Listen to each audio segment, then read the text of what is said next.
Belle Sauvage, Book 1, The Book of Dust, by Phillip Pullman. A review. Children's fiction in the late 1990s and early 2000s was dominated by one series and one character. Harry Potter, the specky wizard whose greatest trick was filling bank accounts at the swish of a wand. By comparison, it's not difficult to see why Phillip Pullman's aggressively anti-religion, metaphysical adventures with more than a whiff of Milton about them might not have been the box office smash to rival The Potter Kid. His dark materials, however, will have played a large part in the formative years of many young readers, and so the news of Phillip Pullman's return to Lyra's Oxford will have been welcomed by many. Belle Sauvage, published 2017, is set some 10 years before Lyra began hopping from one universe to another like a bee skipping between spring flowers, drunk on the possibilities. Indeed, in Belle Sauvage, Lyra is not hopping anywhere. A baby at the mercy of others, the feisty upstart who we first met in Northern Lights here has her agency reduced to the sporadic filling of her nappy. Enter Pullman's new hero, Malcolm Polstead. A quieter, less boisterous lead, Malcolm, with the help of his demon Asta, works at his parents' inn and spends time at the local nunnery, helping the sisters with small tasks and visiting the infant Lyra, who has been entrusted to the nun's care. While there is a cosy sense of familiarity for the reader in returning to Pullman's and Lyra's very English Oxford, it is a place where teachers are bullied by religious fanatics and their recruits, free libraries do not exist, and an unhappy air of suspicion and fear hangs over the place.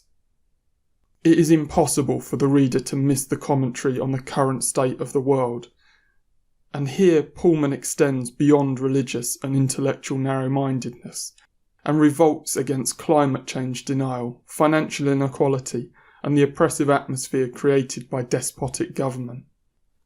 In Malcolm's Oxford, the Consistorial Court of Discipline, CCD, and its minions are doing their best to create a totalitarian state where thought crime is punished, and 1984 is not a dystopian nightmare, but a manual for the perfect society.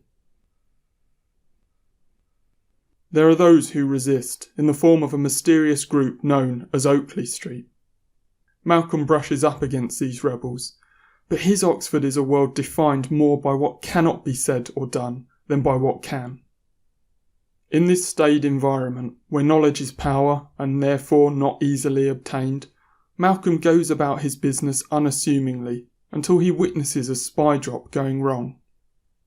From that point, things rather unravel for Malcolm, and when a biblical flood submerges Oxford, he takes it upon himself, along with his companion Alice, a teenage kitchen maid, to protect Lyra. With his beloved boat, the eponymous Belle Sauvage, the three children negotiate the perilous waters pursued by the CCD and a paedophilic dust chaser named Bonneville, who wishes to claim Lyra as his own and, seemingly, defile both Malcolm and Alice in the process. It is a lot for two young children to take on, but Pullman wouldn't have it any other way. And that is without considering the power struggle between Lord Asriel and Mrs. Coulter, which is already in full swing, and into which Malcolm and Alice stumble. Whether the young heroes can negotiate the harsh adult world and deliver Lyra safe to her father or to Jordan College is but one of the questions Belle Sauvage poses as its 600-odd pages tick by. In Pullman's His Dark Materials trilogy, Lyra's stubborn, impetuous drive was given a foil in the form of Will, a serious, practical boy who accompanied her through much of her journey. Here, Malcolm inherits more of Will's qualities than Lyra's, and provides the calm centre of a book swirling with outlandish characters. He's Oliver Twist to Fagin, or, dare I say it, Harry Potter to Voldemort. This opens up possibilities for Pullman, and there is something charming about following a pre-adolescent boy as he learns to care for a baby, the minor emergencies of a full nappy or an empty stomach that are just as pressing as the murderous villains at the children's backs, and just as full of dramatic potential. Of course, there is Malcolm's relationship with Alice too, a slightly older girl with whom he had exchanged no words before the flood. With the waters obscuring the familiar terrain of home, spot the symbolism, and parents left behind, the pair have to negotiate their friendship in the new world as they learn to take responsibility for themselves and one another. In terms of murderous villains, we have, as with his Dark Materials, the controlling religious faction who pursues our heroes. But here we also have Bonneville, a lone ranger who chases the children, his frightful hyena demon in tow. Bonneville is a thing of nightmares. Unable to be subdued, he is as persistent and unshakable as the Terminator in his pursuit of the children, but with intentions far darker than death for them. Before the full enormity of his sickness as a predatory paedophile, for yes, that is explicitly what he is revealed, the reader knows there is something hideous about Bonneville.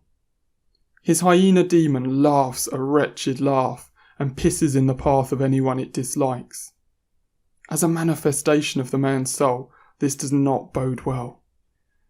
Worse still, we learn that Bonneville beats his demon, sickening outward evidence of the inner contradictions of his dark soul. The scene is set then. The forces of good lined up against those of evil. On one side, Malcolm and Alice, Oakley Street, and a supporting cast of honest, practical people who help them on their way, including Egyptians and, shock horror, nuns, who, it turns out, are not all awful servants of a malevolent overlord. On the other side, the controlling CCD, Bonneville, and various opponents who appear from nowhere. Despite everything one might expect, in a sense, this is a realist novel, but with demons and witches. The way in which Pullman charts La Belle Sauvage's journey along the Thames with cartographic exactness and shows Malcolm caring for Lyra or reading A Brief History of Time is thrown into sharp contrast by the ethereal encounters with characters, fantastical and exaggerated, who bleed into a world not unlike our own, creating a swirling mix of myth and reality. The fact that Pullman carries the reader with him as he blends these very different aesthetics is testament to his skill as a writer. A similar balancing act is struck between literary allusions and accessibility of story. Pullman, after all, describes himself as a storyteller above all else. Where his Dark Materials used Milton as a regular reference point, here allusions to Spenser's The Fairy Queen are the order of the day. Equally, it is no coincidence that Malcolm's companion shares the name of Lewis Carroll's most famous creation, who also rode the Thames in her fictional adventures. Most younger readers won't appreciate all the literary references in Pullman's metaphysical allegory, nor, for that matter, will most adults, myself included. But this doesn't impact the pleasure in watching the story unfold. In fact, if anything is likely to intrude on the pleasure of the read, it is the moments of church bashing that are just a touch too close to the surface and incongruous to the novel's voice in the opening chapters, or the coarse language that erupts from one of the characters every so often. Overall, there is not much to complain about here. La Belle Sauvage is smaller in scale than his Dark Materials, contained as it is within not just one world, but one country. Malcolm is a smaller character than Lyra too, and the narrative is very much in keeping. This shouldn't be seen as a criticism, just a difference. I can't imagine many readers will come to La Belle Sauvage without having read his Dark Materials, but there is enough background information to get the uninitiated started. If anything, it is the long-term fans who may struggle with the lack of extra information about dust and its properties. For we learn very little that has not been covered about dust elsewhere. It seems Pullman is lining everything up for the later books in the series, and I have no doubt we will learn more then. There are worse ways to start a series. than by leaving the reader's curiosity unsated.